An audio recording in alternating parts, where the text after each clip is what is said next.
प्रधानमंत्री नरेंद्र मोदी का इंतजार किया जा रहा है। बीजेपी दफ्तर में तैयारियां पूरी हो चुकी हैं।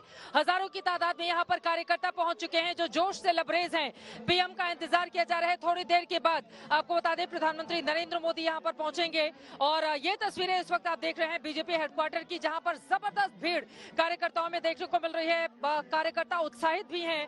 नरेंद्र मोदी का प्रधानमंत्री का इंतजार किया जा रहा है क्योंकि गुजरात में जो कमाल का प्रदर्शन किया है मोदी की इस लहर में भारतीय जनता पार्टी ने, उसको लेकर बीजेपी का यह दावा है ना भूतो ना भविष्यति।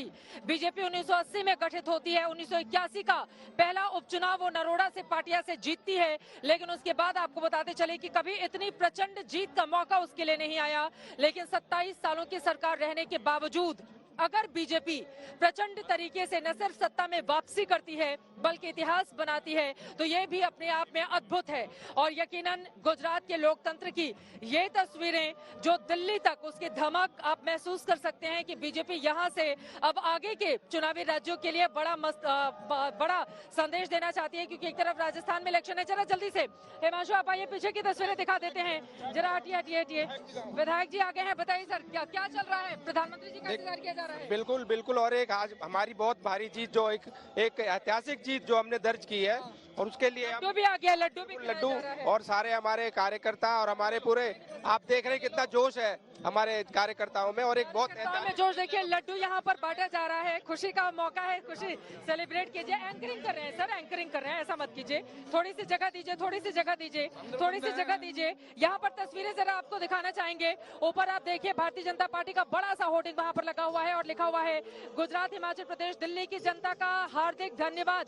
प्रधानमंत्री नरेंद्र मोदी की और जेपी नड्डा की तस्वीरें लगी हुई हैं। दूसरी तरफ आप देखेंगे पहली पंक्ति में भारतीय जनता पार्टी के कार्यकर्ता किस तरह से यहाँ पर बैठे हुए हैं। थोड़ी जगह दीजिए तब तो आगे आऊंगी। यहाँ पर आप हिमांशु आइए, ये देखिए किस तरह से बीजेपी के कार्यकर्ता जोश में यहाँ पर बैठे हुए हैं। मोदी के नारे लग रहे हैं और काफी कतारों में लोग बैठे हुए हैं भारी तादाद में। यहाँ पर बीजेपी को जिस दिन का इंतजार था वो दिन आ गया। गुजरात में प्रचंड जीत हासिल कर ली है और इसी के जरिए 2024 के लिए भी बड़ा संदेश देने की कोशिश यहाँ पर बीजेपी की ओर से की जाती है। राज्यवर्धन जी सीधे आपके पास आते हुए, देवू सिंह जी उसके बाद मैं आपके पास फौरन लौटूंगी।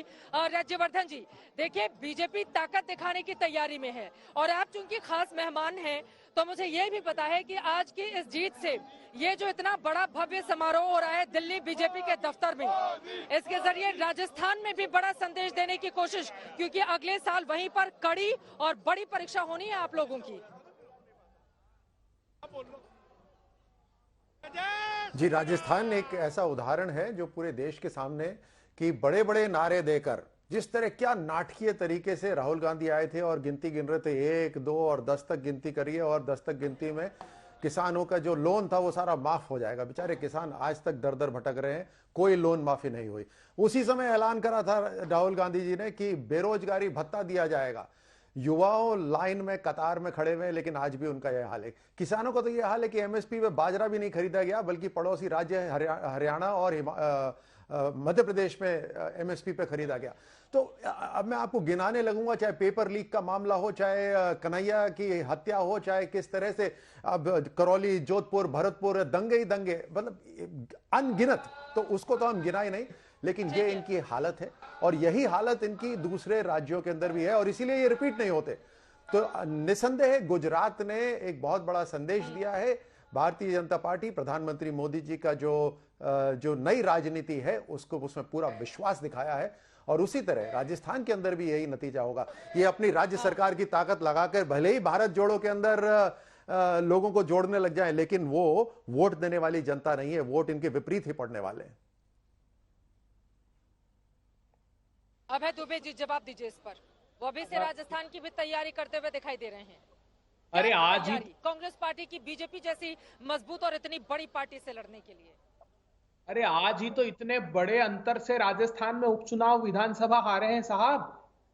20 लाख किसानों का कर्ज माफ किया तत्काल राजस्थान कांग्रेस सरकार ने, और जो 6000 करोड़ रुपए पिछला 50,000 रुपए कर्जा माफ की घोषणा राजस्थान में बीजेपी ने की थी, उसको भी कांग्रेस पार्टी की सरकार ने चुकाया है। हर एक प्रांत में देख लीजिए, मध्य प्रदेश में 27 लाख किसानों का कर्ज माफ हुआ। इतनी प्रचंड जीत अगर गुजरात में मिली है तो आज एक वादा कीजिए देश से आप प्रधानमंत्री जी की 400 रुपए का गैस का सिलेंडर कर देंगे, 60 और 70 रुपए पेट्रोल और डीजल कर देंगे। इंटरनेशनल मार्केट में आज जब प्रधानमंत्री जी आप ये जश्न मना रहे हैं तो क्रूड ऑयल के प्राइस बहुत गिर गए हैं, 60 रुपए के नजदीक आ गए। आज तो कम से कम राहत दीजिए, 27 लाख करोड़ का डाका डाला गया है। हिमाचल का भी यही संदेश है। हिमाचल के जब उपचुनाव हारे थे तो वहां के मुख्यमंत्री ने साफ कहा था कि महंगाई की वजह से हार गए। सबसे महंगा पेट्रोल तो राजस्थान में है, उसको कम करा दीजिए। हिमाचल में सबसे अब महंगा कितने- पेट्रोल राजस्थान जो में सिलेंडर है वो कितने कितने का मिलेगा हिमाचल प्रदेश में?